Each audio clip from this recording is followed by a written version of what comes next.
हमारे सामने एक क्वेश्चन है, simplify √6 upon √2 plus √3 plus 3√2 upon √6 plus √3 minus 4√3 upon √6 plus √2।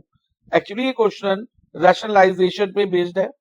इसमें जो डिनोमिनेटर है बच्चा, ईच टर्म में 3 टर्म्स हमें दी है, तीनों टर्म्स में जो डिनोमिनेटर है वो इररेशनल नंबर की फॉर्म में है, तो हमें उसको रैशनलाइज करके रैशनल नंबर में कन्वर्ट करना होगा डिनोमिनेटर को। अब इसको रैशनलाइज करने के लिए ईच टर्म को हमें इसके रैशनलाइजिंग फैक्टर की जरूरत होगी, और रैशनलाइजिंग फैक्टर से हम न्यूमरेटर और डिनोमिनेटर दोनों में मल्टीप्लाई कराएंगे। अब रैशनलाइजिंग फैक्टर कैसे ढूंढते हैं, उसके लिए बच्चा अगर डिनोमिनेटर a प्लस बी की फॉर्म में होगा तो rationalising factor a minus B की फॉर्म का रहेगा, और अगर डिनोमिनेटर a माइनस बी की फॉर्म में होगा तो rationalising factor a plus B की फॉर्म में होगा। अब देखो बच्चा, फर्स्ट टर्म में अगर देखें तो डिनोमिनेटर √2 प्लस √3 है, यानी कि a प्लस बी की फॉर्म में है, तो rationalising factor a minus B की फॉर्म होनी चाहिए, यानी कि √2 माइनस √3 होनी चाहिए।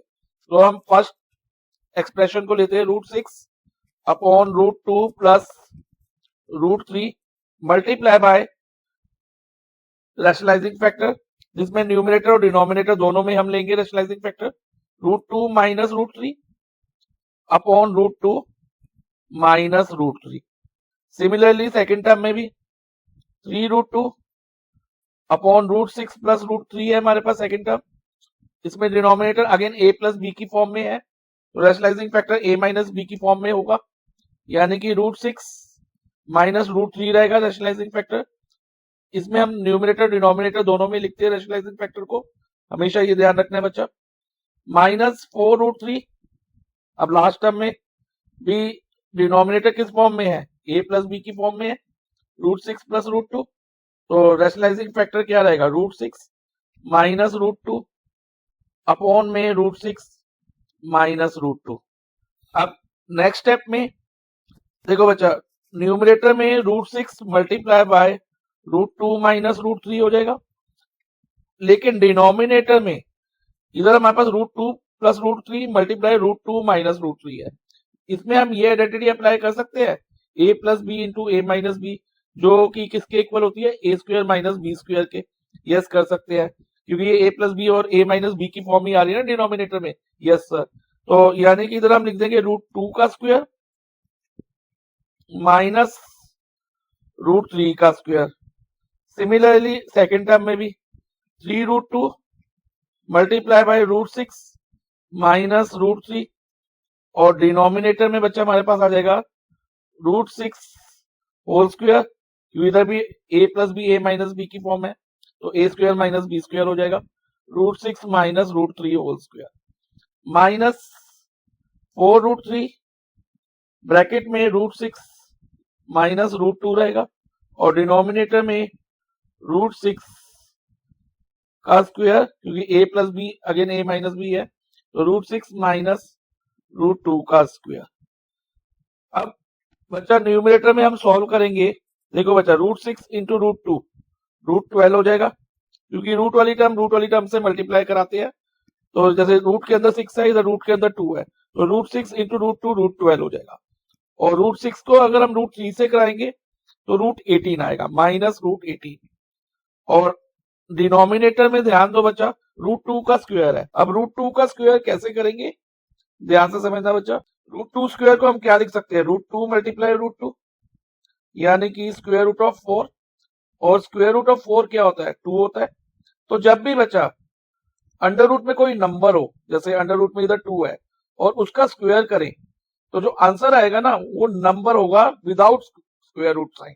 जैसे √2 का स्क्वायर 2 होगा, अगर मान लो √5 होता, √5 का स्क्वायर 5 आएगा, तो हम √2 स्क्वायर को 2 लिख सकते हैं। सिमिलरली √3 का स्क्वायर 3 हो जाएगा, तो 2 माइनस 3 प्लस, इधर भी हम मल्टीप्लाई कराएंगे। देखो बच्चा, 3√2 इंटू √6 करना है, तो देखो 3 को हम √6 से मल्टीप्लाई नहीं कराएंगे, क्योंकि रूट के अंदर वाले नंबर रूट के अंदर वाले नंबर से मल्टीप्लाई होता है, तो 3 को हम पहले एज इट इज लिख देंगे, और √2 इंटू √6 √12 हो जाएगा। ओके, और सिमिलरली 3√2 को √3 से कराएंगे तो माइनस, पहले 3 एज इट इज आ जाएगा, और √2 इंटू √3 √6 हो जाएगा। ओके, और डिनोमिनेटर में √6 का स्क्वायर 6 होगा, मैं अभी एक्सप्लेन कर चुका हूँ क्यों होगा, और इधर में माइनस का साइन आएगा, और √3 का स्क्वायर क्या होगा, 3 होगा, तो यहाँ पर 6 माइनस 3 हो गया। माइनस, अब इधर देखो बच्चा, 4√3 को अगर हम √6 से मल्टीप्लाई कराते हैं तो हमारे पास आता है 4√18। 4 को एज इट इज लिख दिया, और √3 और √6 को मल्टीप्लाई करके हमारे पास √18 आ गया। अब 4√3 को √2 से करें तो अभी इधर माइनस का साइन ही रहेगा, और 4√3 इंटू √2 √6 हो जाएगा। और ध्यान रखना, क्योंकि यहाँ पर माइनस का साइन है तो इस टर्म को हम ब्रैकेट में ले लेंगे। जब भी बच्चा बाइनोमियल या ट्राइनोमियल हो और यहाँ पर नेगेटिव साइन हो तो हमें बाइनोमियल या ट्राइनोमियल को ब्रैकेट में लेना चाहिए। क्यों? क्योंकि जब हम ब्रैकेट ओपन करेंगे तो ये साइन चेंज हो जाएंगे जब हम आगे सॉल्व करेंगे। ओके बच्चा, तो इस बात का आपको ध्यान रखना है। अब √6 का स्क्वायर 6 होगा और √2 का स्क्वायर -2 होगा। ध्यान दो बच्चा, इधर हमारे पास √12 है न्यूमरेटर में, तो हम √12 को प्राइम फैक्टराइज करेंगे। 12 2 से डिविजिबल हो जाता है तो इधर 6 आएगा, 6 भी 2 से जाता है तो इधर 3 हो गया, और 3 3 से जाएगा तो 1 आ जाएगा। अब देखो बच्चा, इधर 2 का एक पेयर बन रहा है, जो पेयर बनते हैं उसको हम अंडर रूट के साइन के बाहर लिखते हैं। ओके, और जो जिनके पेयर नहीं बन रहे होते जिन नंबर के फैक्टराइज करने के बाद, तो उनको हम स्क्वायर रूट के साइन के अंदर लिखते हैं मल्टीप्लाई करा के। अब इधर देखो बच्चा, 3 का पेयर नहीं बन रहा तो हम इस 3 को अंडर रूट के साइन में ही लिखेंगे, तो हमारे पास हो जाएगा 2√3। सिमिलरली अगर √18 को फैक्टराइज करते हैं तो हमारे पास क्या आएगा, देखो 18 को अगर प्राइम फैक्टराइज करें तो पहले 2 से जा रहा है, फिर 9 आया, 9 अब 3 से डिविजिबल है, फिर 3 3 से जाएगा, एक 3 का पेयर बन पा रहा है। ओके, और जो 2 है वो अनपेयर्ड है, पेयर नहीं बना उसका, तो हम 3 स्क्वायर रूट के बाहर लिख देंगे, और जो अंडर रूट में क्या रहेगा, जो पेयर नहीं बना जिस नंबर का, किसका पेयर नहीं बना, 2 का, तो यहाँ अंडर रूट में √2 रह जाएगा। और डिनोमिनेटर में ध्यान दो बच्चा, इधर हमारे पास 2 माइनस 3 है, तो plus minus minus 3 minus 2 1, sign किसका आएगा, ग्रेटर का, तो ये -1 हो जाएगा। ओके, अब प्लस, अब √12 को हम ऑलरेडी फैक्टराइज कर चुके हैं, तो देखो बच्चा 3 ये एज इट इज लिखेंगे, और √12 की फैक्टराइजेशन जब हमने करी थी हमारे पास क्या आई थी, 2 इंटू 2 इंटू 3, तो इसमें 2 का एक पेयर बन रहा था, तो उसको हम outside the square root sign ले लेंगे, और जो ये 3 है अनपेयर्ड है, इसको स्क्वायर रूट के साइन के अंडर रहने देंगे। अब माइनस, ध्यान दो बच्चा, इधर 3√6 है, अगर हम 6 को फैक्टराइज करें ना तो हमें कोई भी पेयर नहीं मिलेगा। देखो 2 इंटू 3 है, एक भी पेयर नहीं बन रहा, तो इसलिए √6 को हम एज इट इज लिखेंगे, जैसे है वैसे ही लिख देंगे, तो ये 3√6 एज इट इज लिखा जाएगा। और डिनोमिनेटर में 6 माइनस 3 क्या होगा बच्चा, 3 हो जाएगा, माइनस, अब इधर ब्रैकेट यूज करने हैं क्योंकि यहाँ पर माइनस का साइन है। अब डिनोमिनेटर में तो 6 माइनस 2 4 हो गया, और यहाँ पर क्या होगा, ध्यान दो बच्चा, ऑलरेडी यहाँ पर 4 है, और √18 की फैक्टराइजेशन जब हमने करी थी बच्चा, इधर ध्यान दो, तो एक 3 का पेयर बना था, तो 4 इंटू 3 इधर आ जाएगा, और किसका पेयर नहीं बना था, 2 का पेयर नहीं बना था, तो उसको हम अंडर √2 लिख देंगे, माइनस 4√6, क्योंकि 6 का तो पेयर बनता ही नहीं है फैक्टराइज करने पे, तो √6 एज इट इज लिखा जा सकता है। ओके, अब आगे ध्यान दो बच्चा, अब इधर हमारे पास माइनस का साइन है, देखो -1, अब इस माइनस के साइन को हम न्यूमरेटर में शिफ्ट कर देंगे, और जब हम इसको न्यूमरेटर में शिफ्ट करेंगे ना बच्चा, तो मान लो मैं यहाँ एक ब्रैकेट डाल के न्यूमरेटर में शिफ्ट कर दूं माइनस के साइन को, और जब मैं ब्रैकेट ओपन करूंगा तो ये क्या बन जाएगा, -2√3 प्लस 3√2, यही बनेगा ना। यस सर, तो जब भी हम माइनस के साइन को डिनोमिनेटर से न्यूमरेटर में शिफ्ट करते हैं तो हमें न्यूमरेटर की ईच टर्म के साइन को चेंज करना होगा, ये ध्यान रखना है।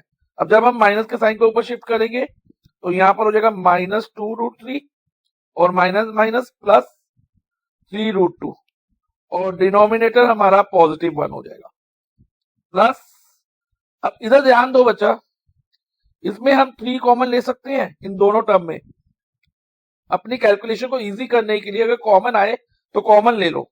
अब 3 कॉमन आ रहा है तो ये नीचे वाले 3 से कट भी सकता है, तो अगर ऐसा हो रहा हो ना बच्चा तो ये कर दो, इससे हमारी कैलकुलेशन थोड़ी इजी हो जाएगी। ये ऑब्जर्वेशन आपको रखनी होगी क्वेश्चन में, ध्यान रखना होगा इन चीजों का। तो देखो 3 बाहर ले लेते हैं, तो ब्रैकेट में क्या रहेगा 2√3 -6 अपॉन में 3, और इस 3 को इस 3 से हम कट कर देंगे तो इधर डिनोमिनेटर में अगेन 1 रह जाएगा। अब नेक्स्ट इधर ध्यान दो बच्चा, इधर हमारे पास क्या है 4 इंटू 3√2 माइनस 4√6, इन दोनों टर्म्स में हमारे पास 4 कॉमन है और डिनोमिनेटर में भी 4 है, तो हम 4 कॉमन ले लें तो ये न्यूमरेटर और डिनोमिनेटर वाला 4 कट हो सकता है, तो हम 4 कॉमन ले लेंगे। तो ब्रैकेट में क्या रहेगा 3√2 माइनस √6, इससे कैलकुलेशन थोड़ी हमारी इजी हो जाएगी। और अब इस 4 को इस 4 से कट कर दो, इधर 1 आ गया। अब नेक्स्ट स्टेप ध्यान देना बच्चा, अब इधर देखो हमारे पास है -2√3 प्लस 3√2 अपॉन 1 यानी कि डिवाइडेड बाय 1। अगर हम किसी नंबर को 1 से डिवाइड करते हैं तो हमें सेम नंबर मिलता है, तो हम -2√3 प्लस 3√2 डिवाइड बाय 1 करेंगे तो हमें -2√3 प्लस 3√2 ही मिलेगा, नंबर इटसेल्फ मिलेगा।